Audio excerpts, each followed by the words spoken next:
So, good afternoon, everybody. I want to do an AEW All In fantasy booking video, and there's something that I really want to say is that, first of all, with AEW, I really think with All In, the key word is pivot for Tony Khan. And that ultimately means that he has to really make a card that shows that AEW is revamping itself. And that ultimately means that, you're going to see some people return. You're going to see some people in my fantasy booking who have a lot of potential. And this is also just to kind of foreshadow that a lot of these people are going to be pushed either on ROH, Collision, and the main roster. And then also it's supposed to highlight people that who have done a really great job and deserve to be on the card. Like the same way with WWE, with how they have, a battle royale over the top rope or the Money in the Bank, where it's just to highlight, future stars.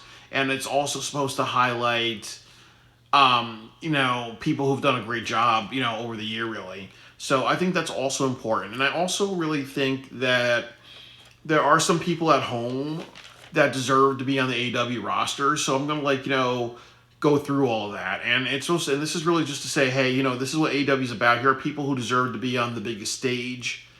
And here are people that can lead to better feuds, and here are people that can lead to some good storylines and other things like that.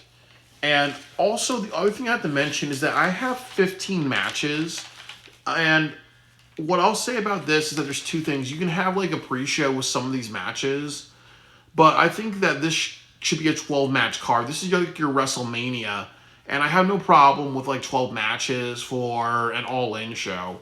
One thing that I will say is that with some of the matches, absolutely, they should not be, going over. It should not be a 20-minute or higher New Japan Pro Wrestling type of match.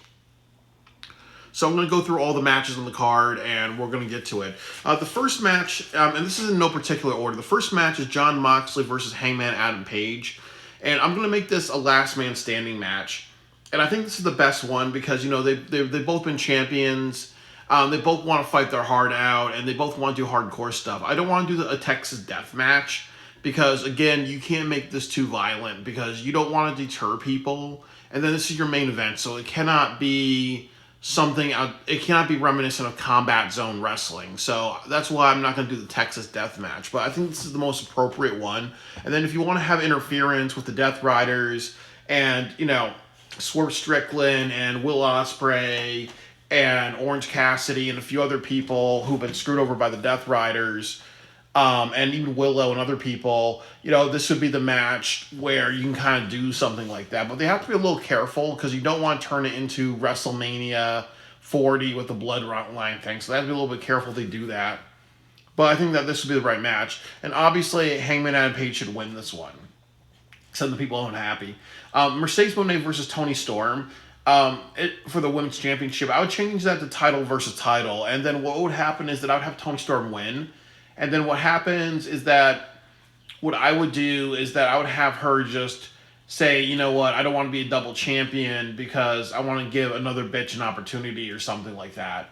So I think that would be the best way to do it. She's at least champion, but she just like drops it like the next night or something like that. And you give Mercedes Moné a break, really, because I do understand that there's some people who say that she's not really a draw, so you can kind of give her some time off to see if that helps the company, really, So that could be a great option, but I also think that that's a good ending because you see like how Mercedes wants everything, and she's kind of like like a snob and all that, really, So I think that that's like the best story that you can tell. And that also gives her something to lose as well, really. It makes it a little bit more unpredictable. So I think that would be the best match. I mean, the best thing that you can do is title versus title, and then she kind of learns not to be such a such a Rochelle Rock. That's Everybody Hates Chris reference. The next match I would do is MJF and the Hurt Syndicate versus the Don Callis family. Konosuke Takeshita, Josh Alexander, and Lance Storm for the AW Tag Team Championship. And the reason why I want to do this is two things. That I want to do a Freebird rule because I think that obviously since the Hurt Syndicate and MJF are together, it makes sense that eventually he's going to have matches, or you may see Lashley and You may see Lashley and MJF, or Shelton and MJF, you know, or even like MVP and MJF. Like I think that that's kind of a good way of just doing their trust really. I can even revamp this and say Takashita, Alexander, and MJF and Bobby Lashley, but I think that it's a little too early in the Hurt Syndicate storyline for them to break up, really. But this is also a way to kind of show their trust and their dominance. And then also you look at these three people, Lance, Josh Alexander, and Lance Storm. They're big body people. You have Takeshita, who's like a very athletic wrestler. And I don't think we've seen Takeshita versus MJF, really. So I think that there's some good appeal to that. But I also like the Freebird rule where you make MJF a tag team champion. Because he's very, very close to being a Grand Slam champion. So you almost need to like do that with him to be like, hey, you know what? Two things. Just to like reward him for all the hard work he's doing, make him a Grand Slam champion. And I also think the other thing that the reason why they're doing that is also just to say, if he's part of the Hurt Syndicate, he's got to be part of the Gold as well, really. So this is a good choice. And I would really like this to happen, really, because even though the Hurt Syndicate are heels, people like them a lot, really. So this would be great. And then Don Callis family, they've been doing a lot of stuff throughout the year, really. So, and this also is a formidable threat, because it's three big body people versus like three big body people, really. So I think that this would be a great match. The next match that I would do is Kyle Fletcher versus Adam Cole for the TNT Championship, and this has to be for two reasons. That number one, that like Kyle Fletcher deserves a title, and Adam Cole, like, he's good, people like him, but what he's really done, he's not really a good storyteller or anything like that, really. So it's almost like if it's gonna go nowhere, if he's just like being a paper champion, let's give it to Kyle Fletcher and see what he can do with it. So I think this is a good way to kind of elevate Kyle Fletcher, because one thing you got to do with this show is elevate new talents. This is a controversial match. I'm gonna do Anthony Bowens versus Max Caster in a street fight. And what I'm going to do is that I'm going to like actually have them be very serious and talk about their feud and their story and how they got to this point. And I'm also going to do a match on television where I would like to do, maybe something like, Bandito versus Anthony Bowens, or even like John Moxley versus Anthony Bowens, like no interference, like, or even like you have the TNT Championship or something like that. You have to kind of have a championship match between Bowens and a champion, have him win the match, but Max Caster causes interference, and then it leads to, a match at AEW, All In, really. And the reason why is there's a lot of story there, and this would be a great moment for them to kind of blow things off of, but it has to be a 50-50 match. I would even like do something where they go down to a double, like a double count out or something like that, or have Max Caster win to build some momentum, or it would have to be a 50-50 and you have Anthony Bowens win. But I think they have to both come out stronger. There's a story there. They've been wrestling for a couple of years. They have a long history. It makes sense for a good, emotional story. And maybe at the end of it, Max Caster can like be like, okay, well, I'm going to be a hype man, or he'd be like, no, I'm going to go to Ring of Honor, and then he tries to become the champion there against Bandito. So I think that puts them on a good boat. They're Okada versus Kenny Omega, title versus title, Continental Championship versus the Intercontinental Championship, Continental versus Intercontinental. So I'm just having this on the card because obviously this is what they're going to do at the show. The next match that I'll do is MJF versus Will Ospreay, number one contendership. So what I want to do is that I'm going to have maybe the opening match be the Hurt Syndicate versus Don Callis family. The Hurt Syndicate wins, but MJF is celebrated as a tag team champion. I think what I'm going to do with MJF, he gets arrogant and says, you guys go out and party. I know a good steakhouse. Don't go out there and get shot like JFK or something like that. He says something like that. And then he goes out and he faces Will Ospreay because I want to establish that he's a little arrogant and he's a little too full of himself.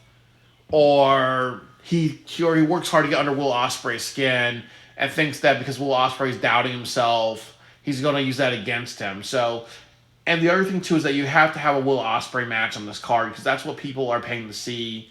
And you also have to make it so that for Forbidden Door, it has to be Will Ospreay versus the champion. And you can't do something where he loses at Double or Nothing and then somehow he's facing for the title without like a story. So I would say that I would have Will Ospreay versus MJF. MJF gets overconfident, but they have a really good match, and then he ends up losing, and then MJF blames the Hurt Syndicate, and then they're like, dude, you told us not to be there, and this kind of leads to some tension where MJF is just being, you know, um, he's contradicting himself, because we know with MJF that he's some antisocial issues. So obviously this leads to some friction because you do have to get to Bobby Lashley versus MJF at a certain point, with the Hurt Syndicate. And I think that this would kind of like set that up really. But I also think that Will Ospreay needs to have a match. And I also like double duty because sometimes in professional wrestling you have to have double duty to show how good a wrestler is. And sometimes with double duty, it works in certain situations. And definitely at jobs, people do two jobs and other things like that in real life, really. So double duty makes a lot of sense in certain cases. So I'm okay with that.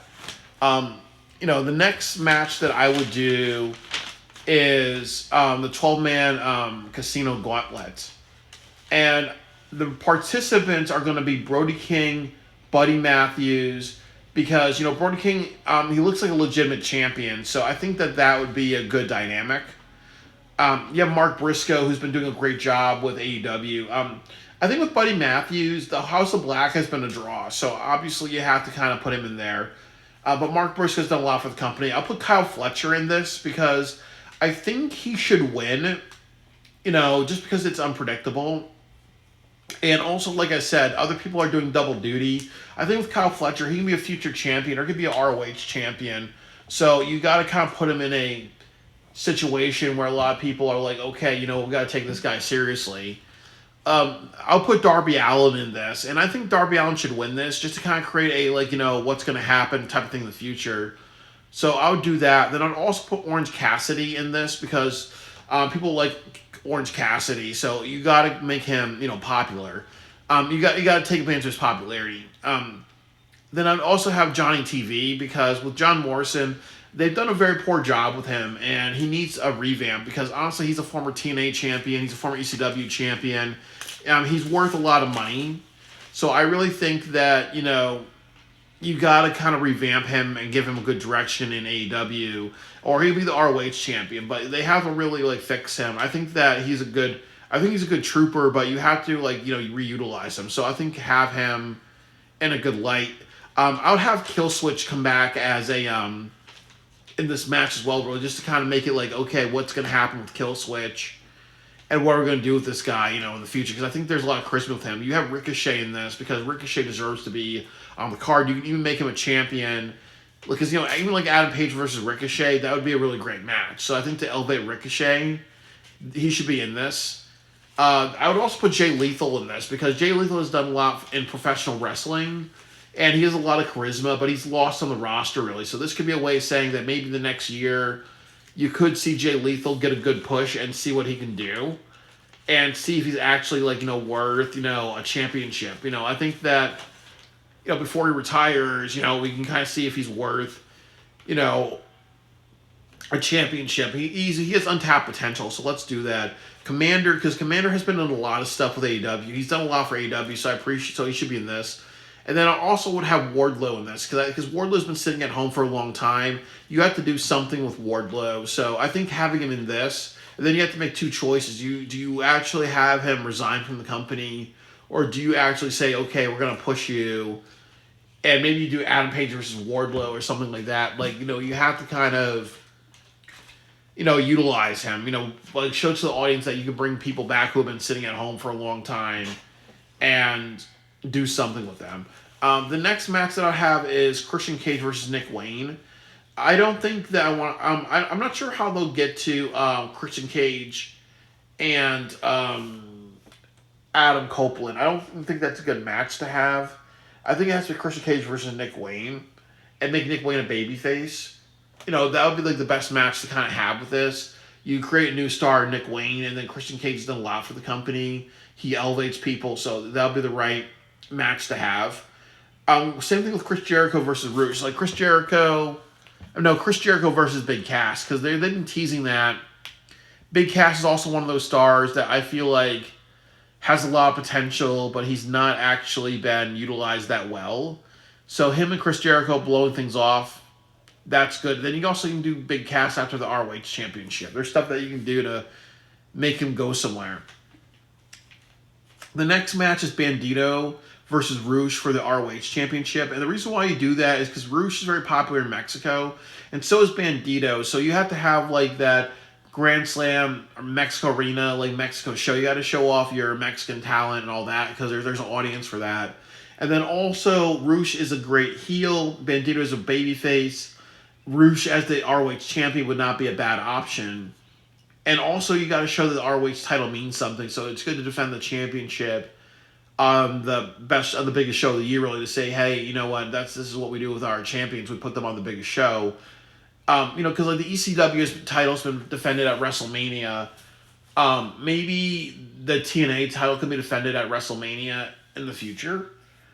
But I really just think that that's just appropriate, really, where, you have to, like, say, let's elevate the ROH championship. And the next match that I'll do is the Death Riders versus the Ops, the Trios Championship. I know that we've had this before, but it makes sense because Joe Hobbs and Shibata and Hook deserve a all-in match. And then also the Death Riders, this kind of keeps them busy because you can't do something where, they're not that busy and then they show up in the main event all like, popping fresh, really. So I think that this would be a good match to have. My 13th match would be Anna Jay and Harley Cameron versus Mina Shirakawa and Thunder Rosa for the AEW Women's Tag Team Championships. And I have no problem with the Women's Tag Team Championships because they've been like teasing that they're going to do that. And then you have to have multiple women's matches on this card to kind of be like, okay, what are you going to do? What's the future of your women's division? Because it can't be champion versus champion. You have to show what other women can do on the roster. So Anna Jay, she's done a lot for the company over the years. Harley Cameron, she's been like an underdog, and she's been doing a really great job. So you have to kind of give her some. Mina Shirakawa, she could be the TBS champion, or you can give it. She can be the TBS champion in the future, or the women's champion. And then also Thunder Rosa has done a lot for the company. She's done blood, sweat, and tears. So you kind of give like these ladies a great match, really. And I think that if you have 3 or 4 women's matches on this card, I'm totally okay with that. And then the last match that I would do is Willow Nightingale versus Marina Shafir in a street fight. And then and you really have to have that match because Willow has done a lot for the company. She could be the TBS champion, or she could be the AEW Women's Champion. And Marina Shafir, yes, she's part of the Death Riders, and there's like a chemistry that they have between each other. So I really think that them having a match where they beat the hell out of each other, or even doing an all-out where they have a steel cage match, there has to be something between them where they kind of elevate, the violence of women's wrestling. They got to show that it's not just Toni Storm and Mariah May. So I think that this would be the best, usage of both of them to say, hey, biggest show of the year, we're going to utilize our women well. And then, like I said, if you want to do the main event and you want to have interference, you have to make sure that everybody is not fresh as a daisy, really. You got to make sure that everybody's kind of like taking some damage. So there are other matches in this card, but also one thing that's good about professional wrestling is that if I was ever working in the industry and somebody said to book the All In card, I would do like 20 or like 30 matches. So that way people are like, okay, you know what, here's like 12 matches, but we're going to take some of them, we're going to put it on the on other Dynamite shows or Collision shows or ROH shows, so we have some other main events through the next couple of months, really. But I do think that this is a really good chart. It really celebrates everybody who's done a lot for the company. It brings some people back. It sets up, new talents. You also have women in a bunch of different matches. And you also have some matches that have some of the right tweaking, because like I said, they have roughly, if I'm correct, they have like roughly like 7 or 8 weeks before the show, and they have to make sure that this is a card that everybody wants to see. It has to feel like a WrestleMania. They have 18,000 tickets. It's a 50,000 seat arena. let's try to sell that bitch out. They can do it, and this is a card that can help get them there. And also, there's one thing I will say is that, you know, I really think that there are people like Swerve Strickland who deserve matches, but they may not be on the card or something like that. But they have other like big spots really. But I think that this utilizes everybody.